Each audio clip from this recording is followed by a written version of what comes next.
নমস্কার, কেমন আছেন সবাই? আমি সুলগ্না চলে এসেছি আরেকটি নতুন ব্লগ নিয়ে। আশা করছি আপনাদের ভীষণ ভালো লাগবে। প্রথম থেকে শেষ পর্যন্ত ভিডিওটি দেখতে থাকুন। দিদি বাড়ি থেকে ফেরার পরে এমন বৃষ্টি শুরু হয়েছিল যে থামার আর নামই নেই। মোটামুটি 4 থেকে 5 দিন অঝোরে টিপটিপ করে বৃষ্টি পড়ে গেছে। বলতে পারেন একবারে ঘরবন্দি হয়ে গেছিলাম। যেহেতু আমার ডিউটি বন্ধ ছিল, তার জন্য একটা অনেক সুবিধা হয়েছে। আমাকে কষ্ট করে আর ডিউটি যেতে হয়নি এই বৃষ্টির মধ্যে। তো বাজার থেকে মা চিকেন নিয়ে এসেছে আর বললো সকালে রান্নাবান্না সবজি অনেকটাই আছে, তুই একটু চিকেনটা করবি। তা বললাম দাও তাহলে করে দিই চিকেনটা।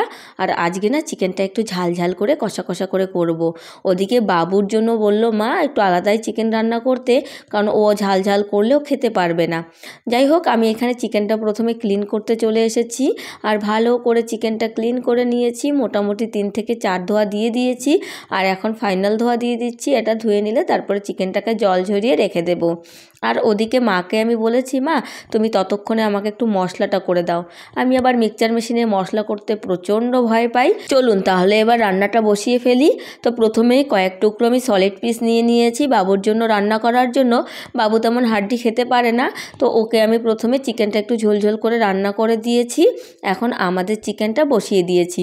আজকে আমি চিকেনটা একটু অন্যরকমভাবে রান্না করছি। প্রথমেই আমি হলুদ লবণ দিয়ে চিকেনটাকে শুধু সর্ষের তেলে ভালো করে ভেজে নিয়েছি। ভেজে নেওয়ার পরে তারপরে মশলা করে একদম দিয়ে দিয়েছি কড়াইতে। অ্যাকচুয়ালি কি বলুন তো, বেশিরভাগ দিনই আমি সমস্ত কিছু মাখিয়ে একবারে বসিয়ে দিই, কিন্তু আজকে ভাবলাম চিকেনটা একটু ভালো করে ভেজে নেই, দেখি কেমন হয় খেতে। তারপরে আমি মশলাটা দেওয়ার পরে এখন আমি আলুগুলো কেটে রেখেছিল মা, সেই আলুগুলো দিয়ে দিলাম। আর এখন আমি দেবো ওটাকে ঢেকে দিয়ে তারপরে কষা কষা করে রান্না করব।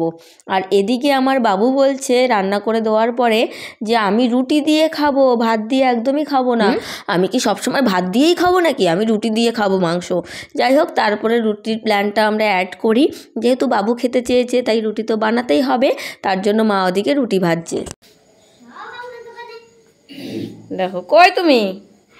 আয় ভগবান, দেখো ঘর থেকে জামা কাপড় নিয়ে আসো, দোকান দেবে। কি জামা কাপড় আনছি দেখি? এ বাবা, এখনই গেছে। কপালটা কি আনছি দেখি? দেখো গায়ে টুবাই দোকান দিয়েছে। আর এই যে টুবাইয়ের দোকানের জিনিসপত্র কত কি দাম? 1000 টাকা দাম। কোনটা 1000 টাকা দেখি? এটা 300 টাকা দাম, এটা 1000 টাকা দাম, এটা 200 টাকা দাম, এটা 100 টাকা দাম, এটা 300 টাকা দাম, এটা 400 টাকা, এটা 400 টাকা দাম, এটা 500 টাকা দাম, এটা 600 টাকা দাম, এটা 800 টাকা দাম, এটা 800 টাকা দাম, এটা 2000 টাকা দাম, এটা 3000 টাকা দাম, ওটা 4000 টাকা দাম। বাপরে, তোমার দোকানে তো ছোট থেকে বড় মনে হচ্ছে না? সবকিছুর একেবারে দাম বেড়ে গেছে একেবারে। তোমার এই যে চিকেন আর রুটি, তাড়াতাড়ি খাও তাড়াতাড়ি খাও। এখানে এই যে টুবাইয়ের চিকেন আর হচ্ছে এই যে চিকেন, আর এখানে রুটি, ও রুটি দিয়ে চিকেন দেখাবে। দেখ কেমন হচ্ছে রান্না।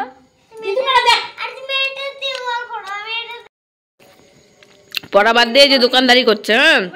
আর এদিকে আমি রান্না বিক্রি করছি, রুটিও বিক্রি কর।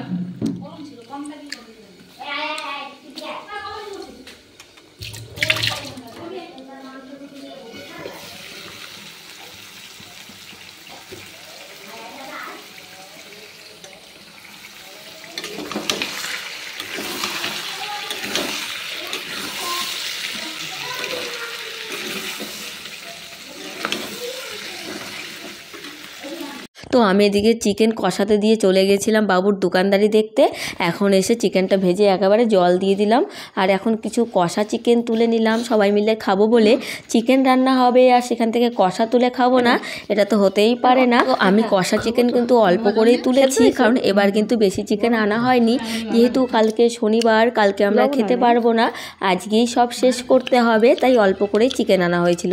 কষা চিকেনটা কিন্তু ব্যাপক হয়েছে খেতে। এদিকে বাবুকে কিন্তু খাওয়াতে বসে গেছিল, তো এদিকে কিন্তু পড়াতে বসেছিল, তারপরে পড়ানো রেখে খাওয়াতে বসেছে। আর এদিকে আমরা কষা চিকেন খাচ্ছি। আর রান্নাটা হয়ে গেলে একদম গরম গরম ভাত নিয়ে বসবো। এই একটু ভাই কষা খাচ্ছ?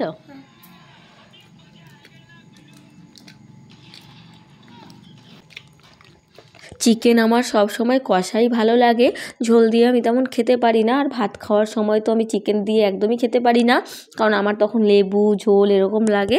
তো যাই হোক, এখানে কিন্তু আমার রান্না কমপ্লিট হয়ে গেছে। আর দেখুন কালারটা কি সুন্দর এসেছে, একদম হোটেলের মতো, ভীষণ ভালো হয়েছে মনে হচ্ছে দেখে। তো যাই হোক, এখন আর দেরি করব না, এখানে আমি ভাত বেড়ে নিয়েছি আর এখানে চিকেন নিয়ে নিয়েছি। খেয়ে একদম অথেন্টিক রিভিউ দেবো যে কেমন হয়েছে। তো আমি তো নতুন প্রসেসে রান্না করেছিলাম, আমি একদম ভাবিনি এতটা স্বাদ হবে। সত্যি বলছি, আপনারা একবার ট্রাই করে দেখুন। তো চলুন আজকের মতো ভিডিওটা তাহলে এখানেই শেষ করছি। ভালো লেগে থাকলে একটা লাইক কমেন্ট শেয়ার করে দিয়ে পাশে থাকবেন। বাই।